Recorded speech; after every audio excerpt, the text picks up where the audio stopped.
Hello నమస్తే, welcome to diet menu. మన ఫ్యామిలీకి ఇచ్చే గిఫ్ట్ ఏంటి అంటే కొంతమంది ఆస్తులు అంటారు, అంతస్తులు అంటారు, ఇంకేవో అంటారు. కానీ నిజానికి మన ఫ్యామిలీకి ఇచ్చే గ్రేటెస్ట్ గిఫ్ట్ అంటే హెల్త్ అండి. మనం హెల్తీగా ఉండడమే కాకుండా మన ఇంట్లో వాళ్ళందరినీ కూడా హెల్తీగా చూసుకుంటే అంతకన్నా గిఫ్ట్ ఏముంటుంది. అందుకే ఇవాళ కూడా బోల్డ్ అనే హెల్తీ టిప్స్ రెడీ అయిపోయింది మన డైట్ మెను. ఈ వారం అంతా కూడా మనం గ్యాస్ట్రిక్ ప్రాబ్లం గురించి, అదేనండి మన జీర్ణకోశకు సంబంధించిన ప్రాబ్లమ్స్ గురించి, అసలు ఎందుకు వస్తాయి, రాకుండా ఉండాలంటే ఏం చేయాలి, వచ్చిన తర్వాత ఏం చేయాలి, దానికి సంబంధించి మంచి మంచి రెసిపీస్ కూడా చూసాము. ఇంకా బోల్డని విషయాలు తెలుసుకోవాల్సి ఉంది. మరి లేట్ చేయకుండా పిలిచేద్దాం రవలీని. Let's welcome our nutritionist Ravali. Hi Ravali. Hello Ramya, ఎలా ఉన్నావు? బాగున్నాను, నువ్వు ఎలా ఉన్నావు? చాలా బాగున్నాను. సో రవలి, మనము ఈ వీక్లో లాస్ట్ ఎపిసోడ్కి వచ్చేసాం కాబట్టి ఈ టాపిక్లో అయితే ఇంకొక విషయం డౌట్ ఏముండిందంటే, గ్యాస్ట్రిక్ ప్రాబ్లం అనేది సాధారణంగా అందరికీ ఉంటుంది, వీళ్ళకి వాళ్ళకని ఏం లేదు, మనం అందరం ఫేస్ చేస్తూనే ఉంటాం. అయితే ఏ స్టేజ్లో దాన్ని ఇగ్నోర్ చేయాలి, ఏ స్టేజ్లో దాన్ని సీరియస్గా తీసుకోవాలి? ఈ గ్యాస్ట్రిక్ ప్రాబ్లమ్ అనేది ఎప్పుడో ఒకసారి, లైక్ 1-2 మంత్స్కి ఒకసారి నార్మల్గా వస్తుంది అంటే ఇగ్నోర్ చేసుకోవచ్చు. అలానే లైక్ రెగ్యులర్గా వస్తుంది, వీక్లీ ట్వైస్ వస్తుంది, థ్రైస్ వస్తుంది అంటే లైక్ ప్రాపర్ మీల్ ప్యాటర్న్స్ మార్చుకోవాలన్నమాట. అండ్ దాంతోపాటు కావాల్సిన మెడికేషన్ కూడా తీసుకోవాలి. లేకుంటే సివియర్ అయిపోతే further GI track problems start అవుతాయి. ఓకే, అంటే మామూలుగా మనకు ఆఫెన్గా వస్తుందంటే మనం డెఫినెట్గా దాన్ని కన్సిడర్ చేసుకోవాలి. ఇప్పుడు మన గ్యాస్ట్రిక్ ప్రాబ్లమ్కి ఎలాంటి టెస్ట్లు, ఎలా డయాగ్నోస్ చేస్తారు దాన్ని? సిమ్టమ్స్ బట్టి గ్యాస్ట్రిక్ ప్రాబ్లమా లేకుంటే వేరే ప్రాబ్లమా చెప్తారనమాట. అండ్ లైక్ ఒకవేళ సివియర్ కండిషన్ అంటే యాసిడ్ రిఫ్లక్స్ ఎంత ఉంది అని తెలుసుకోవడానికి ఎండోస్కోపీ చేస్తారు. ఓకే, ఎండోస్కోపీతో మనకు బయటపడుతుంది. ఇంకా మనకి ఏమేమి సిమ్టమ్స్ ఉంటాయి అండ్ దీనివల్ల ఇంకా ఫ్యూచర్లో ఏమేమి డేంజర్స్ ఉంటాయి? గ్యాస్ట్రిక్ ప్రాబ్లంలో నార్మల్గా మనం ఇంతకుముందు డిస్కస్ చేసుకున్నట్లు హార్ట్ బర్న్ ఉంటుంది, అండ్ లైక్ యాసిడ్ రిఫ్లక్స్ ఉంటుంది. నార్మల్ గొంతులో మంట ఉండడం కానీ, లైక్ తీసుకున్న ఫుడ్ లైక్ చాలా హెవీగా అనిపించడం, అంటే కొద్దిగా ఫుడ్ తీసుకున్నా కూడా ఎప్పుడు టమ్మీ ఫుల్ అనిపించడము, అండ్ తీసుకున్న ఫుడ్ ఎప్పుడు ఇంకా అదే ఫ్లేవర్ మౌత్లో ఉండిపోతుంది. అండ్ నెక్స్ట్ అంటే ప్రాపర్గా ఫుడ్ తినాలనిపించకపోవడము. అండ్ ఈ గ్యాస్ట్రిక్ ప్రాబ్లం ఏదైతే ఉందో లైక్ GERD ప్రాబ్లమ్ ప్రెగ్నెంట్ లేడీస్లో ఎక్కువగా ఉంటుంది. అంటే వాళ్ళకి యూజువల్గానే నాసియా, అనరెక్సియా ఈ ప్రాబ్లం అంతా ఉంటుంది. అండ్ అబ్డోమెన్ పైన కొద్దిగా అంటే లైక్ క్యారింగ్ ఉంటారు కాబట్టి ఎక్కువ ఎఫర్ట్ ఉంటుంది.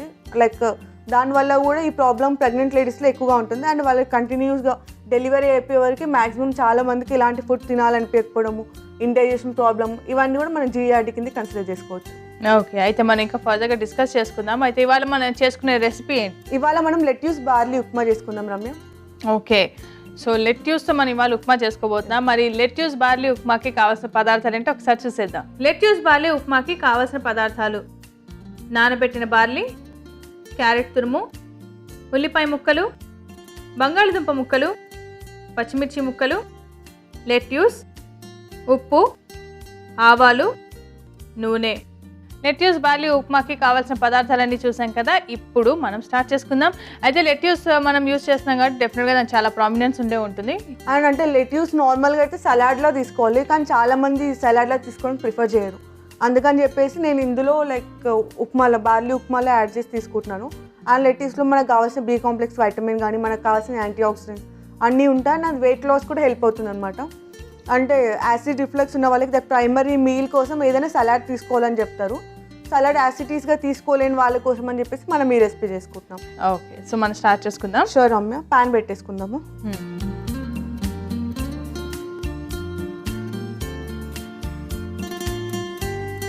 కొద్దిగా ఆయిల్ తీసుకుందాము.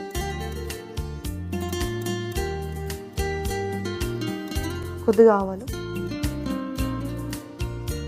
ఉల్లిపాయ ముక్కలు. యాక్చువల్లీ ఆనియన్ కూడా లైక్ సలాడ్లో తీసుకుంటారు, జనరల్గా మనం అందరం సలాడ్లా తీసుకుంటాము. కానీ GERD ప్రాబ్లం ఉన్న వాళ్ళు ఆనియన్ సలాడ్లా తీసుకోకపోవడమే బెటర్. మనకి తేనుపులు కూడా ఇంకా అదే ఫ్లేవర్లో వస్తూ ఉంటాయి కూడా కదా, సో బెటర్. ఇందులో నెక్స్ట్ మనం పచ్చిమిర్చి కూడా వేసుకుందాము. ఈ లెట్యూస్ మనము హీట్ చేసుకోవచ్చా? కొన్ని వెజిటేబుల్స్ మనం హీట్ చేసుకోకూడదు, సర్టెన్ కండిషన్ వరకే హీట్ చేసుకోవాలి ఇలాంటివి ఉంటాయి. సో లెట్యూస్ మరి ఎలాగా? అంటే డీప్ ఫ్రై చేసి ఇందులో న్యూట్రియంట్స్ అన్నీ పోతాయి. అంటే ఒక ఎక్స్టెంట్ వరకు మాత్రమే హీట్ చేసుకోవచ్చు. అండ్ ఆబ్వియస్గా మనం ఇప్పుడు దీన్ని హీట్ చేస్తున్నాం కాబట్టి ఇందులో ఉన్న న్యూట్రియంట్స్ కొద్దిగా తగ్గిపోతాయి. అంటే వాళ్ళు ఒకవేళ సలాడ్లా తీసుకోగలితే అలా తీసుకుంటేనే బెటర్. లేని కేసులో లైక్ అంటే ఇది కూడా మనం మీల్కి ఇంక్లూడ్ చేయాలని చెప్పేసి నేను అలా చేస్తున్నాను. లెట్యూస్ కూడా యాడ్ చేసుకుందాము. నెక్స్ట్ పొటాటో ముక్కలు చిన్నగా ఆలుని చాప్ చేసి పెట్టుకున్నాను నేను. అంటే మనకు కావాల్సిన న్యూట్రియంట్ ఒక ఎనర్జీ డెన్స్ ఫుడ్ ఉండాలి అని చెప్పేసి నేను తీసుకుంటున్నాను ఇది. నెక్స్ట్ క్యారెట్ తురుము, కొంచెం కలర్ఫుల్ మీల్ లా ఉంటుంది. ఎస్, ఇది కాసేపు ఫ్రై అవ్వనిద్దాం రమ్య. ఓకే, లిడ్ క్లోజ్ చేసుకొని కాసేపు కుక్ అవ్వనిద్దాం రమ్య. సో మీడియం ఫ్లేమ్ పెట్టుకొని కుక్ చేసుకుందాం దీన్ని. సో చూసారు కదా మనం అన్ని వెజిటేబుల్స్ కూడా యాడ్ చేసి పెట్టుకున్నాము అండ్ లిడ్ క్లోజ్ చేసి పెట్టుకున్నాం. ఇది కొంచెం ఉడికిన తర్వాత మనం మిగతా కూడా యాడ్ చేసుకుందాం. సో అంతవరకు వెయిట్ చేద్దాం. సో మనం లిడ్ క్లోజ్ చేసి పెట్టుకున్నాం కదండి, ఇది కుక్ అయిందేమో చూద్దాం. ఎస్, బాగా ఫ్రై అయింది. యా రమ్య. ఇప్పుడు నెక్స్ట్ మనం ఇందులో ఆల్రెడీ సోక్ చేసి పెట్టుకున్న బార్లీ యాడ్ చేసుకుందాము. నానబెట్టుకున్నాం కాబట్టి త్వరగా కుక్ అవుతుంది. కొద్దిగా వాటర్ యాడ్ చేసుకుందాము.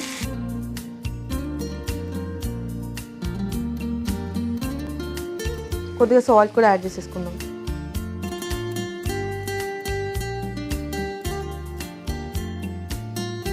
దీన్ని ఒకసారి మిక్స్ చేసుకొని లిడ్ క్లోజ్ చేసి పెట్టేసుకుందాం, సరిపోతుంది. ఓకే, సో మనం వాటర్ వేసేసుకొని లిడ్ పెట్టేసుకున్నాం కదా. అయితే మనం బార్లీ ఎందుకు తీసుకున్నామో చెప్పు. యాక్చువల్లీ బార్లీ ఈజీగా డైజెస్ట్ అవుతుంది. మెయిన్ థింగ్ ఏంటంటే సీలియాక్ డిసార్డర్ ఉన్న వాళ్ళు మాత్రం బార్లీ తీసుకోకూడదు, వేరే వాళ్ళందరూ ఇది తీసుకోవచ్చు. అండ్ బార్లీ ఈజీగా డైజెస్ట్ అవుతుంది. అండ్ బార్లీ టీ కూడా ఉంటుంది కదా, ఆ టీ కూడా న్యాచురల్ యాంటాసిడ్ లా పనిచేస్తుంది అనమాట. అంటే ఈ బయట దొరికే మనకి యాంటాసిడ్స్ ఉంటాయి కదా, అలా పౌడర్స్ కాకుండా బార్లీ టీ తీసుకున్నా కూడా న్యాచురల్ యాంటాసిడ్ లా పనిచేస్తుంది. అండ్ మనకు కావాల్సిన న్యూట్రియంట్స్ అన్ని కూడా ఇందులో ప్రాపర్గా ఉంటాయి కాబట్టి. అండ్ జిఆర్డీ ప్రాబ్లం ఉన్న వాళ్ళకి ఇండైజెషన్ ప్రాబ్లం ఉంటుందని చెప్పేసి ఈజీగా డైజెస్ట్ అవ్వడానికి నేను బార్లీ తీసుకున్నాను. సో జనరల్గా మనం బార్లీ వాటర్ అది ఉడికిచ్చేసి ఆ నీళ్ళు ఎక్కువ తీసుకుంటాం అండ్ గింజలు పెద్దగా ప్రిఫర్ చేయము. సో అవి వాటిలో కూడా మనకి కావాల్సిన న్యూట్రియంట్స్ ఉన్నాయి కాబట్టి ఉప్మా లాగా చేసుకుంటే డెఫినెట్గా మనము ఈజీగా తీసుకోగలము. అండ్ తను చెప్పినట్టు coeliac disorder. Okay, right. So coeliac disorder అంటే మనం ఇంతకుముందు ఎపిసోడ్స్లో డిస్కస్ చేసుకున్నాం. అంటే గ్లూటెన్ కొంతమందికి పడదు. సో దీంట్లో కానీ వీటిలో మనం తీసుకునే గోధుమ పిండిలో వాటిలో గ్లూటెన్ ఎక్కువగా ఉంటుంది కాబట్టి సో కొంతమందికి అవి తీసుకుంటే కొంచెం అలర్జిక్గా ఉండడం, లేకపోతే చాలా కడుపు నొప్పి రావడము, అన్ఈజీగా ఉండడం లాంటివి ఉంటాయి. సో అలాంటి వాళ్ళు మాత్రం బార్లీని, గోధుమ పిండిని అవాయిడ్ చేయాల్సిన అవసరం ఉంటుంది. అదర్వైజ్ మీ బార్లీ అయితే డెఫినెట్గా చాలా చాలా హెల్తీ, చాలా మంచిది. అండ్ ఇప్పుడు కమింగ్ సమ్మర్ సీజన్స్లో వాటిలో కూడా మనం ఎక్కువగా బార్లీ వాటర్, బార్లీ టీ ఇలాంటివి తీసుకుంటే మనకి డైజెషన్ ఇంప్రూవ్ అవుతుంది అండ్ చాలా హెల్తీగా ఉంటుంది కదా. ఎస్.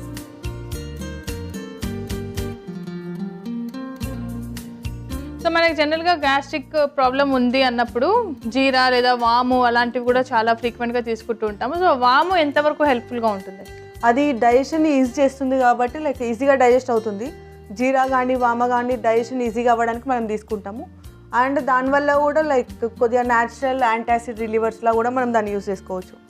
అండ్ దానికోసం అని చెప్పేసి చాలామంది వాముని బాయిల్ చేసి ఆ వాటర్ తీసుకుంటుంటారు రెగ్యులర్గా. అంటే గ్యాస్ట్రిక్ ప్రాబ్లం ఉన్న వాళ్ళు అది కూడా లైక్ ఒక ఎక్స్టెంట్ వరకు మంచి రిలీఫ్ చూపిస్తుంది. ఓకే, సో అందుకని ఈవెన్ బార్లీ టీ కూడా చాలా మంచిది. బార్లీ టీ అంటే ఇప్పుడు మన వాటర్ తోటి టీ పెట్టుకుంటున్నామా? ఎస్. ఓకే, బార్లీ వాటర్ తోటి మనం టీని ప్రిపేర్ చేసుకోవచ్చు అంటే ఈసారి మనం ట్రై చేద్దాం. లేదంటే మన ఎపిసోడ్స్లో ఇది చేస్తుంటాం కాబట్టి ఒకసారి అది కూడా ట్రై చేసి చూద్దాము. ఎందుకంటే మనకు అన్ని బెనిఫిట్స్ ఉన్నప్పుడు మనం ఒకసారి ట్రై చేసుకోవాలి కదా.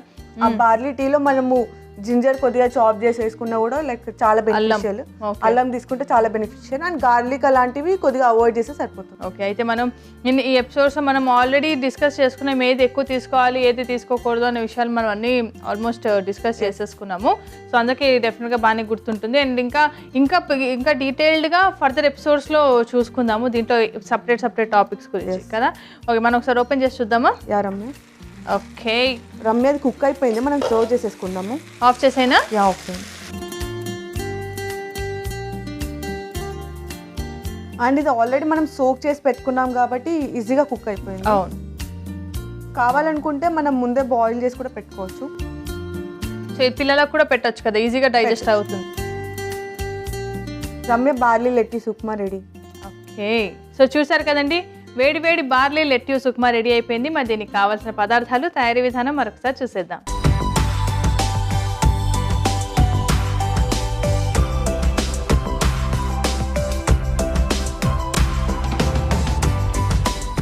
లెట్యూస్ బార్లీ ఉప్మాకి కావలసిన పదార్థాలు: నానబెట్టిన బార్లీ, క్యారెట్ తురుము, ఉల్లిపాయ ముక్కలు, బంగాళదుంప ముక్కలు, పచ్చిమిర్చి ముక్కలు, లెట్యూస్, ఉప్పు, ఆవాలు, నూనె.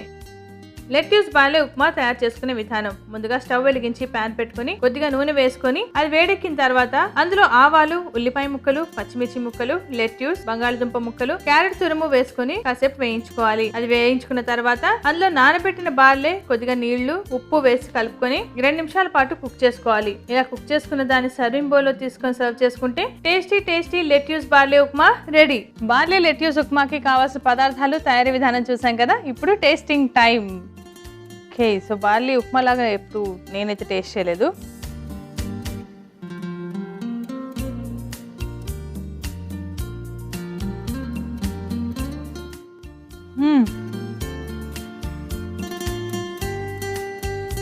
చాలా బాగుంది. మనకి చాలా సాఫ్ట్గా అనిపిస్తుంది బాగా కుక్ అయిన తర్వాత బార్లీ.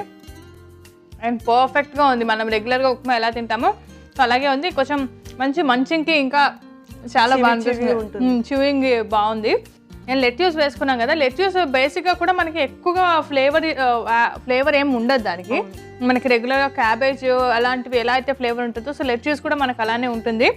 సో అదే ఫ్లేవర్ అనిపిస్తుంది ఇది కూడా. సో లెట్యూస్ చాలా బెనిఫిట్స్ ఉంటాయంటే, హెల్త్ బెనిఫిట్స్. సో డెఫినెట్గా అందరూ యూస్ చేసుకోండి. అండ్ చాలా టేస్టీగా ఉంది ఈ రవ్లీ రెసిపీ.